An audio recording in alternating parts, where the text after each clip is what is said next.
आज मैं आपको बताऊंगी कि फ्रांस में घर रेनोवेट करना इतना महंगा क्यों पड़ता है। तो चलो आज बात करते हैं और मैं आपको दिखाती हूँ सब कुछ A to Z, बेसिक से बड़ा। तो चलो स्टार्ट करते हैं। तो सबसे पहले बात करते हैं, ये होता है ना लिंडूवेयर, इसको लिंडूवेयर कहते हैं। ये कॉटन जैसा ही होता है, ये हमारे काम आता है इंसुलेशन पे। तो ये हम यूज़ करते हैं ऐसे वॉल पे या सीलिंग पे। इससे क्या होता है कि आप इंसुलेशन का काम करता है और आपका घर गर्म रहता है। अगर आप फ्रांस में ये नहीं करते हो तो काम इनकम्प्लीट से माना जाता है और इसके भी अलग चार्जेस हैं, इसलिए थोड़ा सा महंगा ये पड़ता है।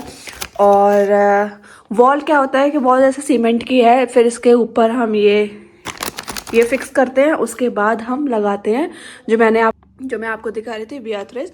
फिर इस बियाथ्रेस से हम कवर करते हैं, एक वॉल की तरह ही लगती है, जिससे हमारा ये घर गर्म रहता है।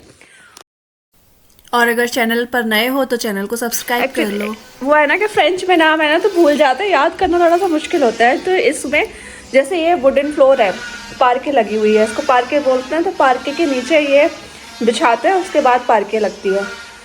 ये हो गया।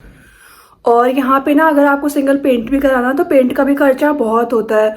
और ज़्यादातर लोग वाग यहाँ पे जो है ना कि जैसे पेंट वगैरह करना है तो वो खुद से कर लेते हैं, उनको आता है करना। घर पार्के वगैरह ये खुद जैसे लगानी आती है वो लगा लेता है, लेकिन हमें तो नहीं आता लगाना, तो हम तो लगवा रहे हैं और इसका बहुत महंगा पड़ रहा है।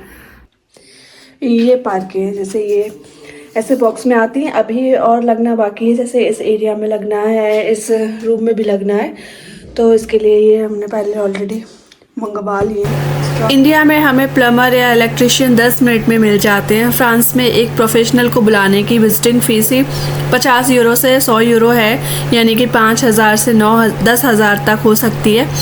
यहाँ लेबर सस्ती नहीं है क्योंकि उन्हें हैवी टैक्सेस और इंश्योरेंस भरने पड़ते हैं। अगर फ्रांस अपनी हिस्ट्री के लिए भी जाना जाता है, अगर आपके घर किसी हिस्टोरिकल मोनूमेंट के पास है तो आप अपनी पसंद की विंडो भी नहीं लगा सकते, टाइल्स भी नहीं लगा सकते। आपको गवर्नमेंट से परमिशन लेनी होगी और वो सिर्फ खास और महंगा मटेरियल ही अलाउ करते हैं। और यहाँ घर बनाने के स्टैंडर्ड्स बहुत हाई हैं। इंसुलेशंस, गर्मी और ठंड से बचाव के लिए बहुत महंगा मटेरियल लगाना पड़ता है ताकि एनर्जी बिल कम आए।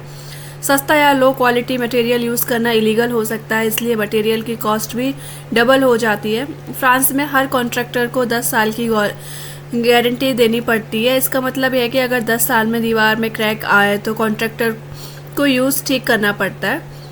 इस इंश्योरेंस की वजह से वो पहले ही अपनी फ़ीस बहुत हाई रखते हैं। मटेरियल तो कॉस्टली है ही, उसके साथ लेबर चार्जेस और टैक्सेस चार्जेस भी बहुत हाई हैं, इसी वजह से महंगा पड़ता है।